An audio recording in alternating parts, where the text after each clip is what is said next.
네, 안녕하세요. 오늘 드디어 욕망 특집 마지막 편입니다. 그동안 그래도 꽤 오랜 나름 시간이 오래 걸렸는데 정경갑 교수님의 책을 통해서 지금 수업을 진행하고 있었죠. 욕망의 통제와 탈주라는 책이었고요. 부제가 스피노자에서 들레즈까지예요. 그래서 제목에서도 알 수 있듯이 이 책이 어쨌든 이 욕망에 대해서 가장 큰 포커스는 결국 마지막 편인 이 들레즈와 가타리 편에서 대단원의 막을 내리게 됩니다. 그래서 오늘 들레즈와 가타리 유물론적 욕망 이론 편으로 한번 수업을 진행해 보도록 하겠습니다. 확실히 이 마지막 편에 이제 스피노자와 니체가 얘기했던 그 약간 그 이단적인 그 전통 어떤 이론과 근대의 전통 이론과는 별개였던 스피노자와 어떤 니체의 욕망 이론이 또 어떻게 들레즈를 통해서 다시 활용되고 있는지도 잠깐 살펴볼 수 있을 것 같습니다. 자, 그러면 한번 시작을 해볼까요? 일단 들레즈 자체는요 워낙 좀 방대한 느낌이에요. 그래서 이 책에서도 되게 짤막하게 다루려고 하고 있기 때문에 들레즈를 다 담아내기에는 사실 좀 무리한 부분이 있고요. 그러다 보니까 아무래도 많은 부분은 또 빠지지 않았을까 싶습니다. 제가 예전에 그 철학과 굴뚝청소부 강의했을 때 가장 이제 욕을 많이 먹었던 편도 그래서 들레즈예요. 요즘은 이제 들레즈에 관해서 이제 독학을 하시든 수업을 들으시든 공부하시는 분들이 많이 있기 때문에 그 이진경 선생님의 철학과 굴뚝청소부 그것을 해설하는 것만으로도 물론 제가 또 제대로 해석을 못했을 수 있겠지만 정말 이제 많은 비판도 받았었거든요. 너무 들레즈를 잘 알지도 못하고 하는 거 아니냐라는 의견도 많이 있었고요. 실제로 맞습니다. 여러분 저는 이제 뭐 학자 한 명을 드립답하면서 공부하는 타입이 아니기 때문에 어떤 전체적인 어떤 흐름과 얼개를 더 중시하다 보니까 확실히 그런 깊이적인 부분들이 많이 떨어지거든요. 그래서 이번 정경학 교수님 책을 통해서 오히려 또 잘 몰랐던 들레즈 어떤 부분들도 알게 됐고 또 이게 이렇게 연결되는구나 라고 하는 측면들도 있었거든요. 그래서 분명히 나중에 이제 철학과 굴뚝청소부에서 다룰 들레즈와 오늘 이제 들레즈와 가타리 편과 분명히 상호 보완적인 강의가 되지 않을까 한번 그렇게 기대를 좀 해보겠습니다.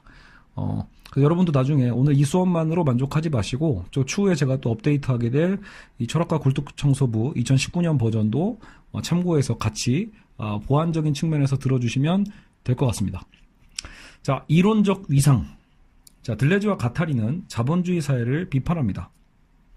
이 자본주의 사회가 우리를 기분 좋게 해놓고 이 자본주의 욕망이 그렇잖아요. 뭔가 소비할 때 어떤 우리의 그 기분 좋음이 있죠. 들뜨게 하는.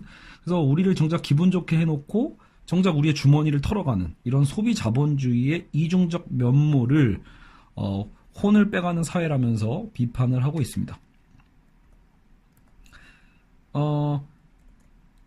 일단 기존의 어쨌든 이 탈근대적 철학, 즉 주체 해체를 선언하고 반인간주의를 제시했던 어떤 그런 철학적 흐름과는 역시 결을 같이 하고는 있어요.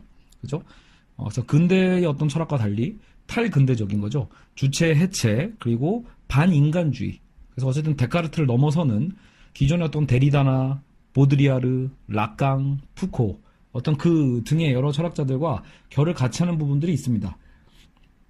다만 들레즈의 어쨌든 가장 큰 매력은 바로 이 탈근대적인 포스트 모던적인 어떤 그 주장을 하면서 동시에 어떤 대안, 나름의 구체적 대안을 그래도 제기하고 있다는 점입니다. 그러니까 이거는 나중에 이제 이 수업의 마무리 때까지도 계속 반복될 부분인데요. 데리다, 보드리아르, 락강, 푸코 등의 어쨌든 그런 비슷한 계열의 학자들은 비슷하다고 하는 말에도 뭐 논란이 있을 수 있지만 어쨌든 이 사람들은 대안에 있어서는 분명치가 않았고 또 회의적인 측면도 있었다라는 거예요. 과연 대안이 있을까? 그래서 비판 자체는 되게 첨예하고 굉장히 강도 있게 진행됐지만 어떤 대안은 제기하지 못했다라는 한계점을 좀 갖고 있는데 오늘 우리가 배우게 되는 들레즈와 가타리의 유물론적인 욕망이론은 이런 포스트 모던 담론의 한계를 극복하고 변혁의 이론적이고 실천적 가능성을 탐색했다는 점에서 의의가 있습니다. 물론 여러분 이제 이런 현대적인 시대에서 어떤 대안을 제기했다는 점에서는 독일의 하버마스도 그 예로 들어올 수는 있어요.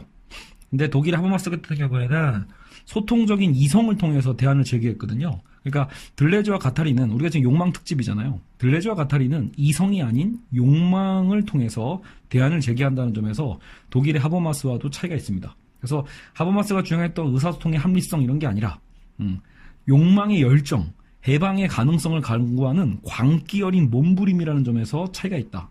즉 감성의 역동을 더 강조했기 때문에 이성을 통한 해방보다 그 감성의 역동에다가 기대를 걸고 있다라고 보시면 될 것 같습니다. 자, 그래서 들레즈와 가타리는 분열적 주체라는 용어를 사용하는데 여기서 의미하는 이 분열됐다라는 건 좀 광기적인 거거든요. 근데 여기서 이들이 얘기하는 광기라는 건 보통 우리가 정신병에서 얘기하는 그런 병리적 광기가 아니라 역경과 시련, 유혹과 경직된 구조적 제약에도 굴하지 않고 정면으로 돌파하고자 하는 누구요? 니체적 의지에 신들린 열정으로 해석해야 된다. 자, 되게 중요한 부분이었어요. 그러니까 결국은 들레즈가 어떻게 이제 니체를 되살리는지를 보여주는 장면인데 이 용어 자체가 되게 니체적이거든요. 그래서 굴하지 않고 정면으로 돌파한다.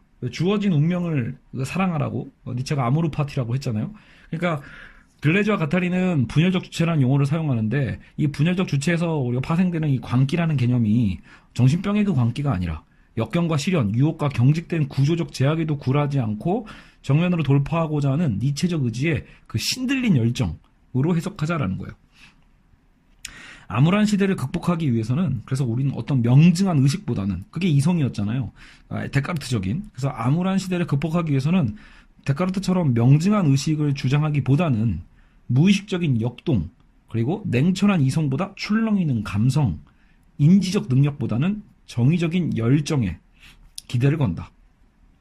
그래서 우리 이제 안티 오이디푸스와 천의 고언이라는 이제 들레즈와 가타리의 공저 있거든요. 예, 같이 책을 쓴 거죠. 그래서 보통 앙티 오이디푸스 이렇게 얘기하는 것 같은데 여기서는 그냥 안티 오이디푸스 이렇게 나옵니다. 그래서 어쨌든 안티 오이디푸스와 천의 고언이라는 두 개의 책을 이 정경가 교수님은 정리하고 있습니다. 이 책을 통해서.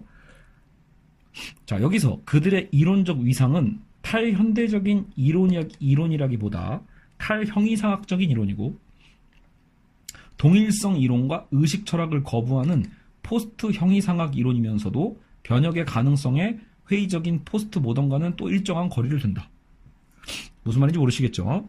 제가 말하면서도 너무 이렇게 탈현재적, 탈형이상학, 뭐 동일성, 의식 철학 왔다 갔다 하니까 헷갈리긴 한데 아까 말했던 것과 사실 비슷합니다. 그러니까 일단은 단순히 그 기존의 어쨌든 이제 이 탈근대적 방식 이거를 추구했다기보다는 그러니까 그 비판을 하고 있는 거죠. 데카르트적인 근대성 혹은 그것을 보통 현대라고도 표현하는데 이런 데카르트적인 어떤 근대성을 해체하고 나아가는 것 자체는 뭐 다른 사람들과 비슷해요. 다른 현대 철학자들도 다 그렇게 생각한다고 했죠. 데리다나 뭐 기타 등등. 그러나 여하간 무언가 대안을 제기하고 있다라는 거, 의식 철학을 거부하는 포스트 형이상학 이론이면서도 변혁의 가능성에 회의적인 그런 다른 포스트 모던과는 또 일정한 거리를 두고 있다는 거예요. 그리고 변혁의 가능성에 또 있어서도 욕망의 열정에 기대를 둔다는 점에서는 이성의 기대를 걸고 있는 하버마스와는 또 다시 거리를 둔다. 이렇게 생각하시면 될 것 같아요. 알겠죠? 그래서 머릿속으로 일단은 데카르트를 비판하는 어떤 현대 철학자 계열을 먼저 머릿속으로 대비적으로 생각해 두시고 근데 그 현대 철학자 계열 안에서 대안을 제기하고 있다는 점에서는 또 결을 달리한다. 근데 대안을 제기하고 있는 것도 이제 독일식의 하버마스의 개념이 있는데 그런 하버마스의 이성적 방식의 대안이 아니라 오히려 욕망적 방식의 대안이라는 점에서 또 결을 달리한다. 이렇게요. 범주가 약간 그려지시나요? 네. 그래서 주체 개념을 거부하고 의식 철학을 존재론적으로 해체한 락강에 동의하는 한편 실제의 갈등과 대립의 이질적 특성을 종국의 신학적 통일성에 흡수하는 해결의 변증법에도 반대한다. 그러니까 제가 문장을 좀 잘못 썼군요. 그러니까 나름대로 그 정신분석에서 락강도 우리 인간의 의식 철학을 어쨌든 해체하고 있잖아요. 왜냐면 무의식을 통해서 사유하니까요. 그래서 그런 락강적인 해체에는 동의를 해요. 근데 한편으로는 이 실제 갈등과 대립의 이질적 특성을 종국에는 신학적 통일성에 흡수해버리는 게 해겔의 변증법이거든요. 그런 해겔의 변증법에 대해서는 또 반대한다. 그래서 그 대안으로 해겔의 변증법이 아니라 니체의 계보학을 통해서, 그래서 니체의 계보학을 대안으로 가져와서 이제 해결점을 제기하는데, 그런 해결점의 측면이 또 푸코와는 또 다르다라고 보고 있습니다. 자, 푸코 같은 경우에는 우리가 이제 앞편에서 살펴봤겠지만 모더니티를 전면적으로 비판하는 데 비해서 들레즈와 가타리는 이런 모더니티를 비판하면서도 자본주의 경제 특유의 역동에 따라 해방된 욕망의 에너지를 보다 정의로운 사회를 실현하는 원동력으로 삼는다는 점에서 차이가 있다. 그러니까 다시 얘기하면 푸코는 어쨌든 모더니티의 감시와 지식 권력에 대한 부분을 통해서 주로 비판을 전개하고 있다라면 들레즈와 가타리는 분명히 자본주의를 비판해요. 하지만 자본주의 경제 특유의 그 역동성, 그 해방된 욕망의 그 에너지 자체는 긍정적으로 쓰일 수도 있고 부정적으로 쓰일 수 있다고 이중적으로 사유한다는 점에서 다르다는 거예요. 그게 지금 그 욕망의 힘이 자본주의 자본주의 영역 안에 포섭되어서 잘못 사용되는 게 문제지, 이 욕망을 우리가 제대로 분출하고 제대로 우리가 사용할 수 있다라면, 그렇다면 그것이 이제 대안이 된다라고 보는 거죠. 그래서 그것이 푸코와는 다른 지점이다. 우리가 기존 편에 마르쿠제 같은 경우에는 욕망을 해방시키는 자본주의 현실 원칙, 그것이 우리에게 일정의 어떤 해방을 주는 동시에 소외를 가져온다라고 봤던 억압적 역승화, 이런 것과도 어느 정도 결을 또 달리한다고 볼 수 있죠. 자, 어쨌든 푸코가 지식과 권력의 연계로 형성된 비가시적 통제장치가 눈에 보이지 않는 통제장치죠. 사회적 삶의 모든 영역에 확산된 모더니티의 억압적 측면을 전면적으로 비판하는 게 푸코라면, 들레즈와 가타리는 현대사회의 다양한 제도와 담론을 통해 욕망의 에너지가 갖는 그 특유의 능동성, 욕망의 능동성이에요. 그리고 그 욕망 특유의 에너지와 힘, 그런 것들이 상실되고 식민화된 걸 비판하는 거고, 이러한 제약에서 벗어날 수 있는 가능성을 모색하는 거, 그 욕망을 다시 해방시키는 거죠. 자본주의의 그 틀 안에 갇힌 욕망을 해방시키고자 하는 것을 모색하는 게 바로 들레즈와 가타리다. 이렇게 생각하시면 될 것 같습니다. 이 지금 전반부에 결국은 들레즈와 가타리의 그 지점을 이해시키기 위해서 기존의 현대 철학자들과 어떻게 다른지, 이런 것들의 구분을 지금 열심히 하고 있다는 것을 우리가 지금 짐작할 수 있습니다. 그렇죠? 여러분 나름대로 대략적으로도 지금 어느 정도 위치를 좀 잡았을 것 같아요. 그렇죠? 그래서 들레즈와 가타리의 어떤 특이성을 알 수 있죠. 자, 욕망의 시대로 넘어갑시다. 욕망의 시대. 안티오이디푸스와 천의 고원은 만족을 모르는 자본의 욕망과 그것에 호락호락 호명당하는 인간의 욕망을 문제 삼고 있습니다. 자, 그래서 여기서 예시를 하나 들고 있는데, 오늘날 여성분들의 어떤 그 화장을 일단 예시로 들고 있어요. 사실 여러분, 여성이든 물론 남성이든 마찬가지지만, 내가 남들에게 인정받고 아름다워지고자 싶어 하는 그 욕망 자체는 문제가 없어요, 사실. 그러니까 그 욕망은 자연스러운 거니까. 근데 문제는 자본주의 욕망은 뭐냐면, 바로 이 여성의 화장을 통해 드러난다라고 하는데, 여성의 얼굴은 욕망이 등록되어 자아를 실현하는 공간으로 바뀌고 있다. 무슨 말이냐? 여기서 말하는 욕망은 자연스러운 욕망이라기보다 여성 개개인의 욕망이 아닌 거예요. 그러니까 각자가 갖고 있는 개개인의 욕망이 아니라 더더욱 가꾸고 싶도록 유도된 욕망이에요. 자본주의가 우리에게 호명한 욕망, 더더욱 가꾸고 싶도록 유도된 욕망. 본래 꾸미고 싶고 아름다워지고 싶은 욕망 자체는 문제가 없지만 그 이상의 허상을 만들어내는 역사적 구성물의 문제다. 그 유도된 욕망의 주체는 결국 여성도 아니고요. 어떻게 보면 그 여성에게 욕망을 불러일으키는 단순한 그 모델도 아니고, 아름다운 모델 정도도 아니고, 그것을 또 방송국에서 계속 틀어내잖아요. 광고를 통해서. 하지만 그 방송국 자체도 아니라는 거예요. 심지어는 그 화장품을 팔아먹는 자본가 개인의 문제도 아니다. 진정한 주체는 뭐냐면, 이 욕망의 주체는 뭐냐면 주체불명의 주체라는 거예요. 오히려 알 수 없는 주체, 그것이 곧 자본의 생리와 그 운동법칙이라고 봐야 한다. 그러니까 딱 이거다라고 짚을 수 없는 주체라는 거예요. 근데 그것을 굳이 짚으면 바로 이 자본의 메커니즘인 거죠. 자본의 생리와 그 운동법칙이 결국은 우리를 허황된 어떤 욕망으로 끌고 간다라는 거예요. 지금 화장에 대한 얘기도 했지만, 여러분 생각해보면 지금 우리가 소비하고 있는 스마트폰이나, 그죠? 심지어 노트북 같은 경우에도, 저도 사실은 이런 새로운 노트북 기능이나 어떤 새로운 스마트폰 기능 이런 거에 되게 관심이 많거든요. 근데 문제는 그 관심이라는 게 바로 그건 거예요. 정말 꼭 필요한가? 꼭 실용적으로 필요한 어떤 필요에 의한 욕망. 뭐 사실 어떻게 보면 이건 또 욕구처럼 보일 수도 있겠지만, 근데 그런 게 아니라는 거죠. 결국은 내가 꼭 필요한 게 아님에도 불구하고 그걸 덧붙이는 욕망. 예, 이것은 결국은 자본의 욕망이다. 내 개인의 욕망도 아니고, 심지어 자본가의 욕망도 아니고, 이 자본주의 시스템이 만들어내는 끊임없이 증식하고자 하는 이 자본의 메커니즘인 거죠. 자, 그래서 결국 이 중간에 어떤 이 매개자들이 있었잖아요. 뭐 여성도 모델도 방송국도 자본가 개인도 모두 가치 증식을 추구하는 자본운동의 역할 대행자인 거예요. 대행자일 뿐이고 결국 자본의 욕망은 인격적 주체나 의식적 주체가 아니다. 자, 여기에 중요한 체크. 그죠? 뭐 우리 머릿속으로 비록 음성 강의지만 체크해 두세요. 그러니까 자본의 욕망이라는 건 데카르트식의 인격적 주체나 의식적인 주체가 아니라는 거죠. 그래서 이 같은 욕망의 속성을 표현하기 위해 둘레즈와 가타리는 일부러 기계적 흐름이란 말을 만듭니다. 기계적이다. 예. 그러니까 의식적이지 않다라는 말을 쓰기 위해서 실제로 이제 둘레즈 철학에서는 이 기계라는 말이 많이 나옵니다. 화장 예시에 나왔던 여성 얼굴에 상륙한 욕망의 분열적인 흐름은 정착민이 되는 걸 거부하고요. 그러니까 여성이라는 어떤 영역에만 머물려고 하는 것을 거부하고 그런 경직성을 비웃으면서 남성과 여성의 경계를 가로질러서 남성의 육체에 이제는 상륙을 했고요. 그래서 이제는 남성용 화장품 코너까지 생긴 시국이 된 거죠. 예, 그러니까 이 자본의 욕망이라는 게 욕망의 특성 중에 하나인 거예요. 이 욕망은 매우 역동적이기 때문에 여성에 매여 있을 필요도 없고 결국은 남성의 영역으로 확장을 해서 이제는 남성용 화장품 코너도 만들어냈죠. 그래서 이걸 메트로섹슈얼이라고도 하잖아요. 한국에서는 사실은 뭐 안정환이 예전에 그 젊었을 때 가장 잘생겼을 때 그때 우리나라가 정말로 그 남성 화장품 시장이 처음으로 생겨났었죠. 그런 것처럼. 그러니까 사실 진짜 그 꽃미남 같은 남성에 대한 욕망을 남성이 갖고 있었다기보다는 사실은 이게 바로 이 자본의 메커니즘이라는 거죠. 예.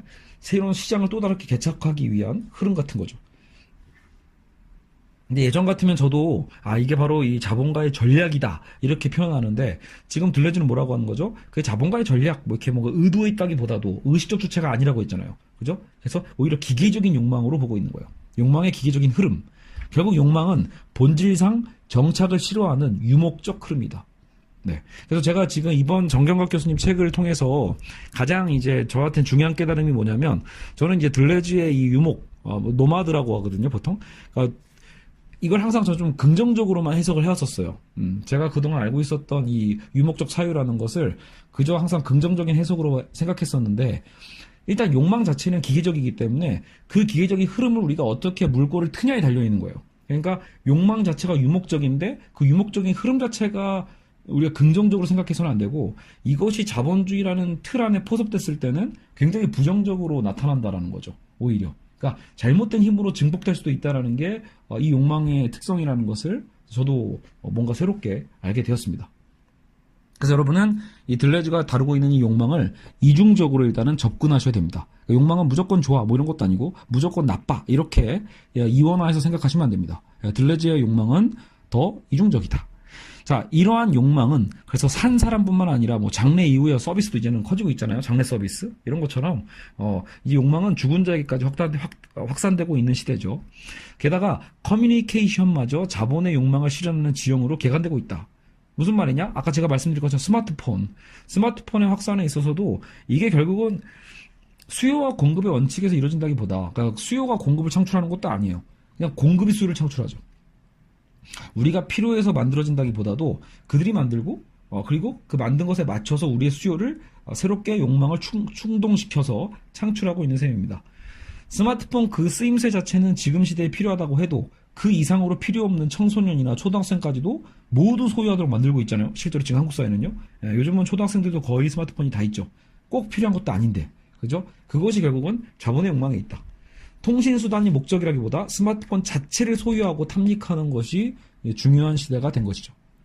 나아가 지금 어때요? 지식산업, 여가, 문화산업 등 우리 일상 모든 영역에 확장됐습니다. 그게 자본의 욕망이다. 그러니까 예전 같은 자본은 그냥 경제적 영역이 딱 구분되어 있었는데 이제는 오늘날의 자본주의라는 건 그 자본주의의 욕망은 경제적 영역에 한정되지 않는다. 아까처럼 유목적으로 그 흐름이 넘치고 넘쳐서 우리 일상적 삶의 모든 영역이 자본의 욕망으로 침투되어 있다는 거예요. 그래서 일상적 삶의 모든 영역을 자본의 욕망은 침투한다. 이렇게 볼 수 있겠죠. 결국 욕망의 본질적 속성은 뭡니까? 욕망의 본질적 속성은 유목적 성향을 갖고 있고 어디에도 구속되지 않고 격하게 흘러간다라는 겁니다. 그래서 들레즈와 가타리는 이런 욕망의 흐름을 기계적이라고 했고 자본은 욕망하는 기계가 됩니다. 됐나요? 여기까지 따라오셨죠? 자, 그리고 이제 오늘 이 그 부제기도 하죠. 유물론적인 욕망 개념인데, 자, 욕망은 욕망인데 왜 유물론적일까? 이런 유물론이 뭐예요? 관념론의 반대잖아요. 관념론은 그 물질적인 게 아니라 철저하게 의식적인 거라면, 그래서 유물론이라는 건 결국은 반의식적인 거고 뭔가 물질적인 거죠. 그러니까 뭔가 가시적인 걸 수도 있고 어쨌든 뭔가 실제 하는 걸 수도 있고요. 그래서 유물론적이다라고 해요. 그래서 들레즈와 가타리의 욕망은 유물론적인 욕망 개념이다라고 생각하시면 되는데, 자, 그 특성을 한번 살펴보죠. 자, 전통적으로 욕망은 결핍으로 그동안 정의가 많이 되어 왔어요. 욕망은 곧 결핍이다 이렇게요. 예를 들어 해겔 같은 경우에 타인에게 인정받고자 하는 인정 욕망. 예, 그러니까 그것도 결핍을 이미 상징하고 있죠. 인정을 받고 싶은데 그 인정에 결핍이 있기 때문에 우리는 그것을 더 욕망하게 되죠. 상실된 대상에 대한 환상적인 원망 충족으로 파악한 프로이트. 프로이트 같은 경우에도 역시 상실된 대상을 생각하는 거죠. 내가 무언가 상실한 대상이 있는데 거기에 대한 환상적인 원망 충족으로 또 이 욕망을 파악하고 있었거든요. 혹은 라칸 같은 경우엔 우리 생리적인 욕구와 언어적인 요구 간의 그 괴리 속에서 욕망을 정의하죠. 생리적 욕구와 언어적 요구 간의 괴리로 인한 영원한 결핍으로 본 욕망을요. 그런 락강 등 욕망은 다 결핍과 관련이 있었습니다. 그동안 우리가 욕망 특집을 통해서 다 살펴본 얘기들입니다. 근데 저조차도 이렇게 정리하면서 원래 뭐였더라? 라고 하면서 저도 기억이 안 나거든요. 저도 긴가민가한데 저 음성으로 이렇게 강의를 듣고 계신 여러분께서는 또 얼마나 혼동이 되겠습니까? 어쨌든 그 이전에 떴던 것들이 생각나지 않는다고 해서 여러분 너무 좌절하시면 안 됩니다. 예. 심지어 저는요, 읽고, 이렇게 쓰고, 강의하는데도요, 기억이 안 나요. 예. 저는 지금 저한테 만약에 마르쿠제가 뭐라고 했죠? 라고 하면, 바로 대답 못 합니다. 한참 고민해야 돼요. 기억이 안 나요. 라이히와 마르쿠제 뭐가 달랐더라? 기억이 안 나요. 이런 거거든요. 그래서, 여러분 너무 그때그때 까먹더라도 괜찮다. 중요한 건 우리가 그때그때 수업에서도 한 가지 이상씩만, 한두 가지만 뭔가 의미 있는 걸 깨달으면 그걸로 족하다 라고 생각하시면 됩니다. 천천히 우리가 나아가면 됩니다. 자, 어쨌든 반면에 우리가 지금 해겔의 인정욕망, 뭐 프로이트, 그리고 락강 이렇게 잠깐 이제 그 결핍에 대한 욕망을 다뤘다라면 우리가 기존에 우리가 어떤 정도 그 이단화들을 좀 다뤘잖아요. 욕망 특집에서. 자, 스피노자, 쇼펜하우, 니체의 욕망 이론은 전통적 관점과는 많이 달랐죠. 들레즈는 특히 니체의 영향을 많이 받았고 가타리 같은 경우에는 정신과 의사예요. 정신분석 이론을 통해서 연구를 했지만 또 막스주의 정치활동가이기도 했어요. 따라서 안티오디푸스에서 헤겔, 하이데거, 후설의 현상학적 관점과 소시르, 레비스트로스, 알티세르의 구조주의적 관점을 동시에 극복하는 게 이 안티오디푸스의 하나의 기획이더라고요. 그래서 탈구조주의적 욕망이론을 이 안티오디푸스에서 제기했습니다.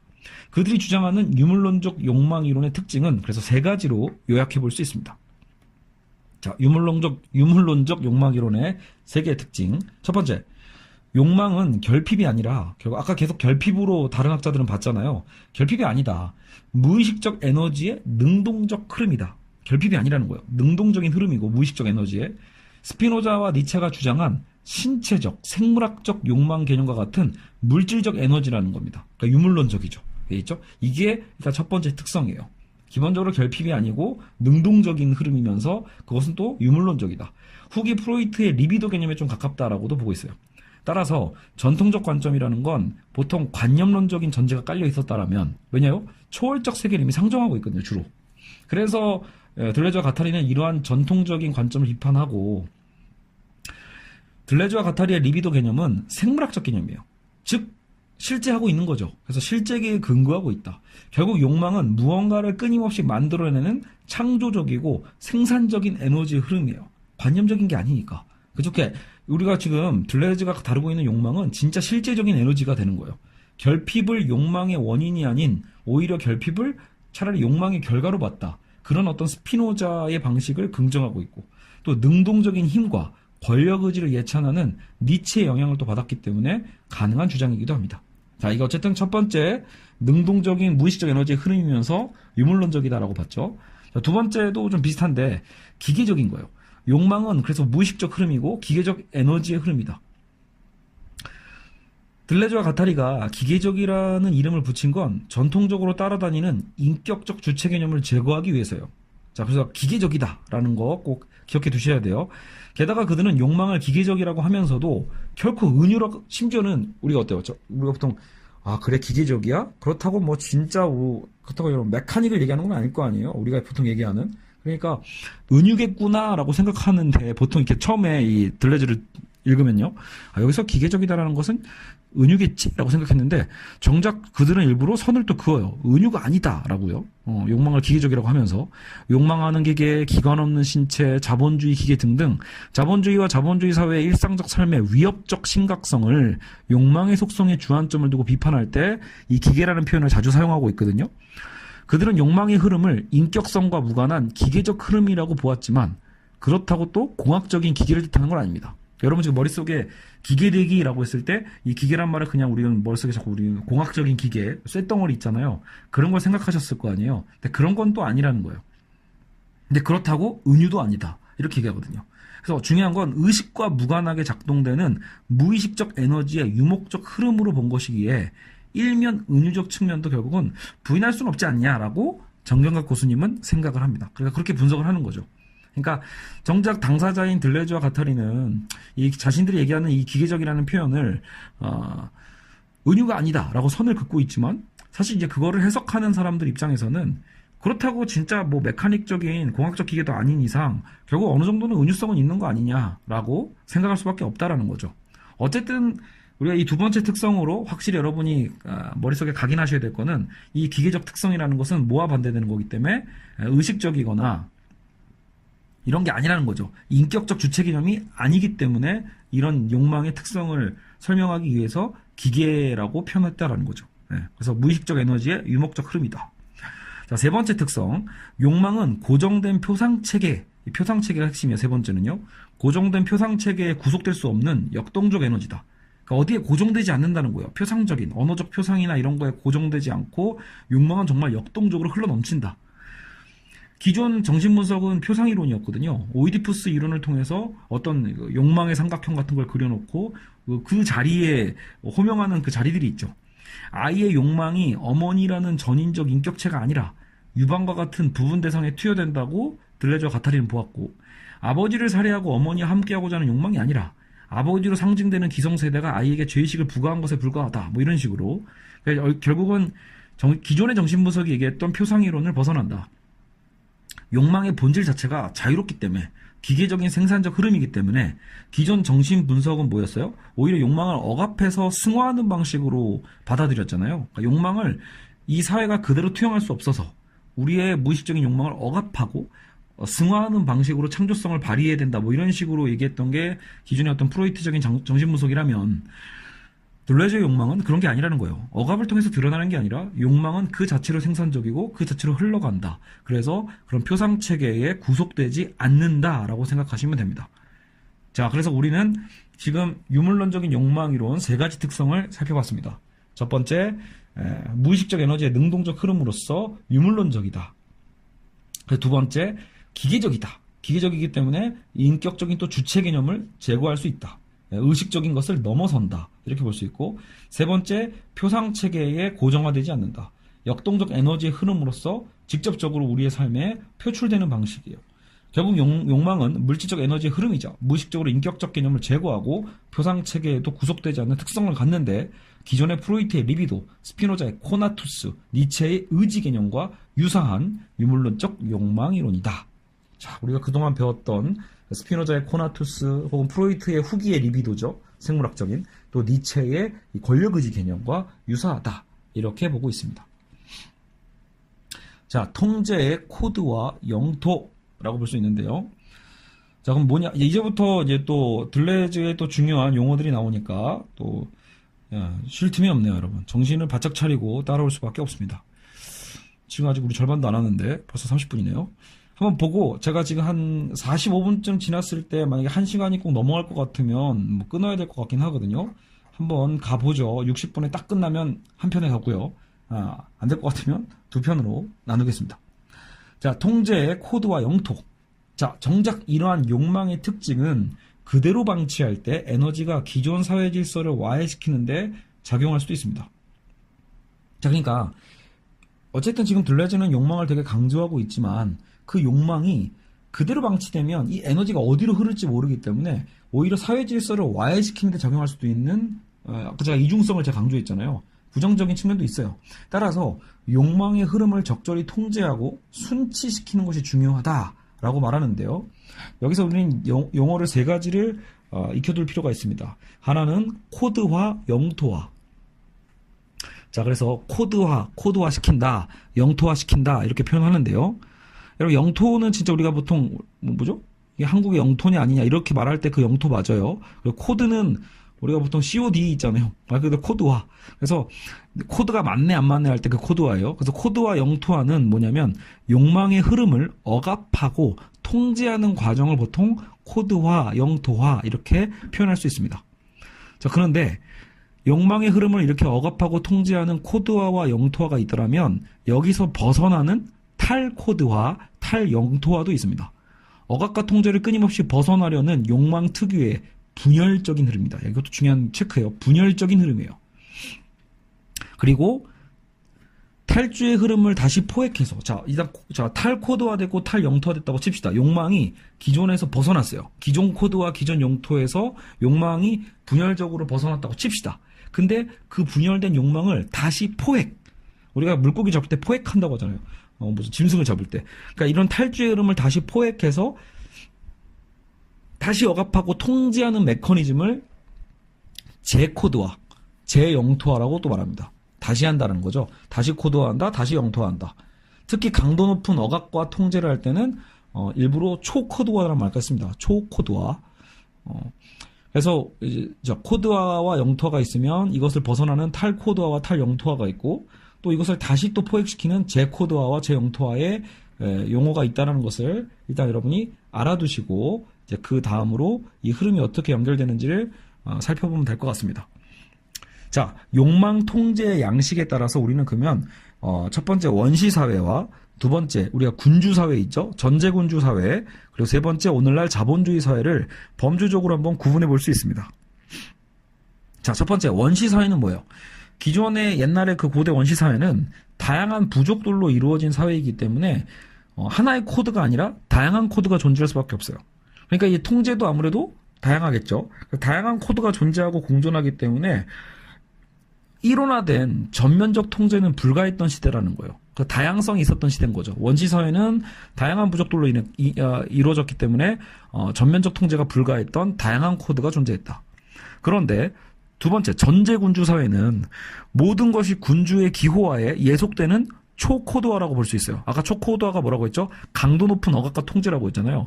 그래서 초코드화의 시대고 전제군주는 스스로를 신성에 연결하고 자기가 신이죠. 그리고 법률, 관료제, 조세, 세금, 공무, 국가사업 등 모든 것을 자기 권위에 예속시키는 어떤 사회다? 편집증적 사회다. 편집증. 자, 이것도 우리가 용어적으로 알아두세요. 좀 이따 분열증과 편집증을 나눌 거거든요. 어쨌든 이 전제 군주 사회는 편집증적인 사회다. 어떤 모든 권위에 예속시키는. 결국 원시 사회에서 전제 군주제로 이행하는 데 중요한 변화라는 건 그런 군주 개인의 특성과 기능이 변화된 게 아니에요. 아까도 얘기한 개인이 중요한 게 아니다. 사회 체제의 근본적인 변화인 거예요. 권력의 정점에 군주가 있고요. 그리고 군주의 권력을 전달하는 그 매개체인 관료기구가 있고 그것을 하달받는 하층부에 서민이 배치되어 있는 이러한 구조 자체가 기존의 다양하고 수평적 연합이었던 원시 사회와는 근본적으로 다를 수밖에 없다는 거예요. 모든 것이 군주에 예속되는 이런 초코드화 사회는 편집증적인 사회라고 부를 수 있습니다. 자, 근데 세 번째, 그렇다면 이제 오늘날 자본주의 사회는 뭐냐라고 할 때 자본주의 사회도 사실은 국가 사회죠. 국가가 존재하는데 하지만 지금의 주체는 화폐 자본의 시대란 말이에요. 어떤 군주가 존재하지 않죠. 그래서 화폐 자본의 자유로운 흐름과 이중적으로 자유로운 노동자들의 출현을 전제로 해서 여기서 이제 노동자들이 왜 이중적으로 자유롭다라는 말은 사실은 이 자유의 역설이거든요. 노동자들이 기존의 뭐랄까 예전에 그 농민이나 뭐 혹은 노예화의 시대에 이럴 때는 자유가 없었잖아요. 근데 오히려 이 산업사회에 넘어오고 자본주의 사회가 되면서 노동자들은 자유로워지거든요. 자유를 얻죠. 자유를 얻는 대가로 사실은 뭐예요? 일자리를 얻어야만 하죠. 일자리를 스스로 얻어야 되는데 사실 그것은 자본가에 의해서 또다시 예속되는 관계란 말이에요. 어쨌든 그런 이중적 자유로움이 있어요. 그래서 화폐 자본의 자유로운 흐름과 이중적으로 자유로운 노동자들의 그 출현을 전제로 하여 전통적 가치와 규범에서 해방된 탈코드화 사회라고 일단 볼 수 있어요. 최소한 자본주의 사회는 기존의 전통적 가치와 규범을 완전히 벗어난다. 그래서 해방된 탈코드화 사회다. 즉 자본주의 사회의 탈코드화되고 탈영토화된 흐름은 분열중적이라고 우리는 일단 명명할 수 있습니다. 자, 다시 구분해봐요. 전제군주정은 나름대로 그 편집증적 사회라고 했잖아요. 왜냐하면 모든 것을 하나의 권력에 다 예속시키는 거죠. 그러니까 그렇게 편집을 했다라고 생각하셔도 돼요. 어쨌든 편집증적 사회라면 자본주의 사회는 어쨌든 기존의 그 코드를 완전히 벗어나는 거기 때문에 기존 가치와 규범을 일단은 탈주하고 벗어나는 거기 때문에 일단 탈코드화되었다. 탈영토화되었다 해서 이거는 분열증적이다라고 보는 거예요. 분열돼 나온 거죠. 들레즈와 가타리는 자본주의 경제 특유의 역동에 따라 탈코드화된 욕망의 에너지를 변혁에 동원하고자 한다. 자, 그러니까 들레즈와 가타리는 좀 이따 결론 쪽에서도 나오겠지만 이런 자본주의 경제 특유의 역동성을 완전히 배제하려고 하거나 비판하려고 한 게 아니에요. 자본주의 이면에 있는 이 경제적 특유의 역동성에 욕망의 에너지가 있거든요. 그 에너지를 오히려 새로운 사회 변혁에 동원하고자 한 거다. 다만 자본주의가 호락호락하지 않다라는 거예요. 자본주의는 탈코드화된 분열적 흐름을요. 그죠? 기존의 전통적 가치를 벗어나는 게 탈코드화라고 했잖아요. 그러니까 탈코드화된 분열적 흐름을 그대로 안 두고요. 시장 원리라는 것에 다시 포획시켜요. 시장 원리라는 자유 경쟁의 규범에 따라 재코드화했다. 탈코드화를 재코드화한 건데 시장 원리 안에 포획시킨 거죠. 법률, 교육, 관료제, 가족제도를 통해 욕망의 흐름을 결국은 재코드화하고 재영토화했다. 이렇게 이해하시면 될 것 같습니다. 그래서 코드는 욕망을 통해 어쨌든 욕망을 통제하는 규칙과 규범이 코드라면 자, 그래서 지금 코드와 영토를 딱히 구분하고 있지 않는데 사실은 어느 정도 구분이 된대요. 그러니까 코드라는 건 욕망을 통제하는 이 규칙, 규범이라면 영토라는 건 통제가 이루어지는 그 환경과 제도를 영토라고 보시면 됩니다. 그래서 지금 자본주의 특성이 뭐였어요? 코드라 하면 자유경쟁의 규범에 따라서 재코드화했다. 그러니까 자본주의적 규칙에 의해서 재코드화된 거고 그것이 어느 영토에 법률과 교육, 관료제, 가족제도를 통해서 재영토화됐다고 보시면 됩니다. 결국 자본주의는 양면성이 있다라는 거. 자, 아까 제가 했던 얘기죠. 자본주의의 양면성. 마르쿠제 역시도 이러한 이중성을 폭로한 바가 있었어요. 기억이 나실지 모르겠지만 자본주의가 욕망의 해방을 조장하면서도 정작 창조적 승화를 가로막는다 하여 자본주의는 해방적 측면도 있지만 소외의 측면도 있다라고 이중적으로 옛날 마르쿠제가 비판했었거든요. 그런 부분을 들레즈와 가타리도 수용하고 차용하고 있는 거예요. 찬성하고 있어요. 탈코드화와 재코드화라는 이제 용어로 새롭게 포장을 했지만 어쨌든 마르쿠제의 이중적 분석을 들레즈와 가타리도 알고 있었고 수용했다라고 보시면 됩니다. 그래서 탈코드화와 재코드화의 양면성이 자본주의에 있다는 겁니다. 다만 마르쿠제는 변혁의 가능성에 회의적이었다면 들레즈와 가타리는 이런 재코드화와 재영토화의 벽을 돌파할 수 있는 이론적, 실천적 가능성을 탐색하고 제시했다는 점에서 차이가 있다는 거죠.